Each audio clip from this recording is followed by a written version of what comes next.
Corporations engineered my needs, planted seeds of greed. First they sell the sugar high, then the medicine indeed. My shopping cart's a graveyard of impulse purchases. My medicine cabinet's the aftermath of their surpluses. They target my dopamine, I chase the temporary gleam while my body deteriorates. That's their perfect scheme. The longer my shopping list, the shorter my attention span. Welcome.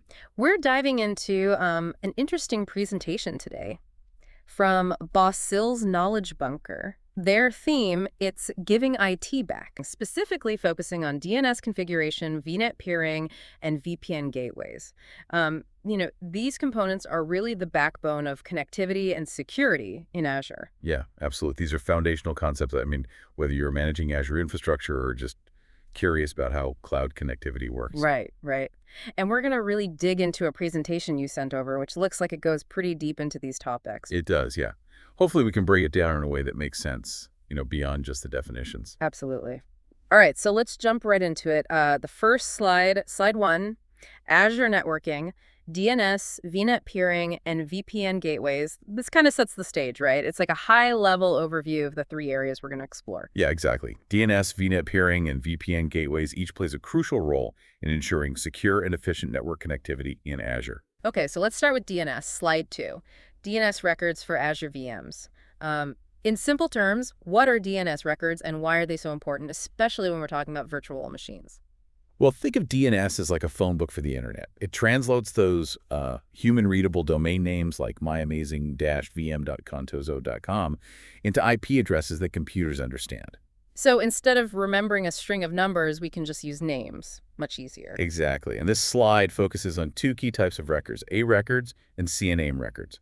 A records directly map a host name to an IPv4 address. So if you have multiple VMs, each one would have its own A record pointing to its specific IP. Okay, and then CNAME records. CNAME records, those are aliases. Imagine you want internet.contoso.com to point to the same place as vm99.contoso.com. Instead of creating two separate A records, you create a CNAME that basically says, hey, internet.contoso.com is just another name for vm99.contoso.com. Ah, so it's like a shortcut or a redirect. Right. Super useful for maybe a website where you want a consistent name, even if the server behind it changes. Got it. So A records for direct matching, CNAME for more flexibility. Makes sense. Now, on to slide 3. Configuring Azure DNS. How do we actually set up Azure to handle our DNS? Right. So first, registered domain. Important to note, you can't actually buy a domain name directly from Azure. You'll need to go through a registrar like GoDaddy or Namecheap. Okay, so we register the domain elsewhere. Then what? Then you delegate to Azure DNS. This tells the internet that Azure is now in charge of resolving names for your domain. You basically point your domain's name servers to Azure's DNS servers. So we're saying, hey, internet, if you need to find something within contoso.com, ask Azure. Exactly. And finally, add records. Once Azure is managing your DNS, you need to populate it with all the necessary records. A, records for your VMs, CNMEs, MX records for email, and so on. All right, so register, delegate, populate. Got it. Let's move on to slide 4, VM network configuration. This is where we start looking at the individual VMs and how they're connected, right? Yeah, and one key aspect here is public IP association. You can associate a public IP address with a VM's network interface card, or NIC, to make it directly accessible from the internet. The example here mentions TCP port 443, which is the standard port for HTTPS. So if you're hosting a website, you'd need a public IP. Of course, then you need to control who can actually access it. Right. That's where security rules come in. Inbound security rules act as a firewall, defining what kind of traffic is allowed to reach your VM and on which ports. So you could allow traffic on port 443 for HTTPS, but block everything else. Exactly. You only open up what's absolutely necessary. Now, the slide also mentions subnet communication, maintaining existing communication between these specific subnets. Yeah, I was wondering about that. What's that all about? Well, by default, VMs within the same virtual network can talk to each other, even if they're in different subnets. This note is basically saying that we're not messing with that existing internal communication. We're just focusing on controlling access from the outside world.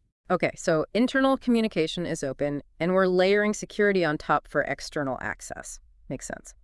Now, slide 5, customizing network security groups. This seems to go deeper into those security rules. It does. Network security groups, or NSGs, are really powerful tools for controlling traffic. First, you can create rules for NICs and subnets. So you can apply NSGs to individual VMs or to entire subnets. So you could have a general policy for a subnet and then get more specific for individual VMs if needed. Precisely. And you can also set higher priority for your custom rules. Rule priority determines the order they're evaluated in. Lower priority number means higher priority. Okay, so the most specific rules are checked first. Makes sense.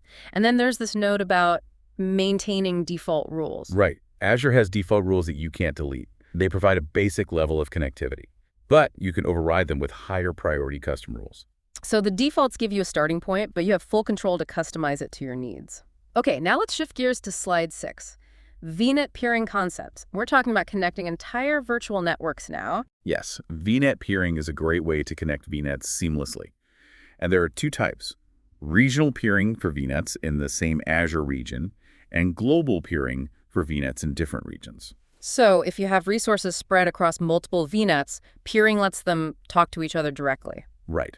And the key benefit here is that private traffic between peered VNets stays entirely on the Microsoft Azure backbone network. It doesn't go out to the public internet. So more secure and potentially faster, too. Exactly. Low latency, high bandwidth. That's what the slide also emphasizes. Peering is great for applications or services that need to communicate frequently and quickly. Awesome. Now on to slide 7, VNet peering configuration. How do we actually set this up? So you need to create peering from both sides.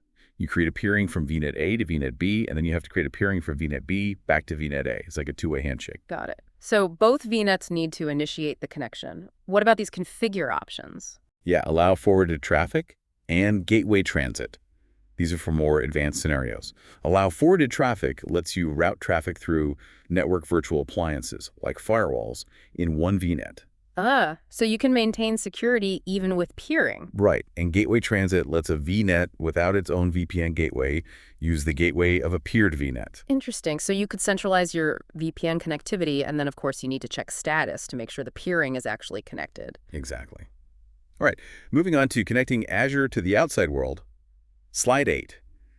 VPN gateway types. VPN gateways, yeah. Tell me about the different types. Okay, so first, point to site. This is for connecting individual devices like laptops to your Azure VNet. Great for remote workers. Like a secure tunnel from their computer to the cloud. Yep.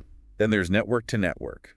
This connects 2 or more Azure VNets together, similar to peering, but can be used in different situations. Okay, so VNet to VNet, and then site to site. Right. Site to site connects an on-premises network to an Azure VNet, like extending your office network into the cloud, is essential for hybrid setups. Got it. So point to site for individuals, network to network for VNets, site to site for on-premises. Exactly. And the key takeaway here, VPN gateways encrypt traffic between networks. Security is paramount. Absolutely. Now, the slide mentions that a VNet can only have one VPN gateway, but you can have multiple connections to that gateway. Right, so you can't have both a site-to-site and a point-to-site gateway on the same VNet, but a single gateway can handle multiple connections of the same type. Okay, that makes sense. And then there's the point about bandwidth. Yeah, all VPN tunnels connected to the same gateway share the total available bandwidth. So choose your gateway CHU carefully based on your anticipated traffic. All right, good to know. Now, slide 9, implementing VPN gateways. What are the steps involved in actually setting one up? Okay, first, create VNet and subnet. You need a VNet with an IP range that doesn't conflict with any on-premises networks. Right, avoid those IP conflicts. Makes sense. Then, create gateway subnet. You have to create a specific subnet named gateway subnet with at least a 27 CIDR block. Okay, dedicated subnet for the gateway. What's next? Then configure gateway.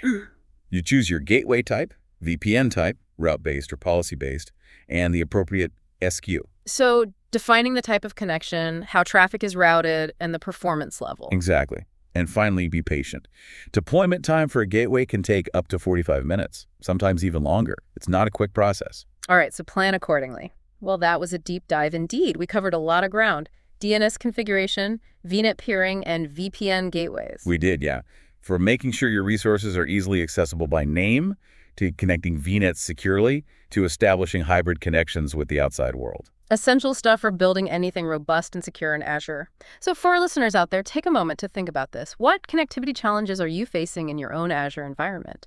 Which of these tools, DNS, VNet peering, VPN gateways, might be the right solution for you? It's about choosing the right tool for the job. Right. Absolutely. Well, thanks for joining us for another deep dive. Hopefully, you all learned something new and can apply it to your own cloud journeys.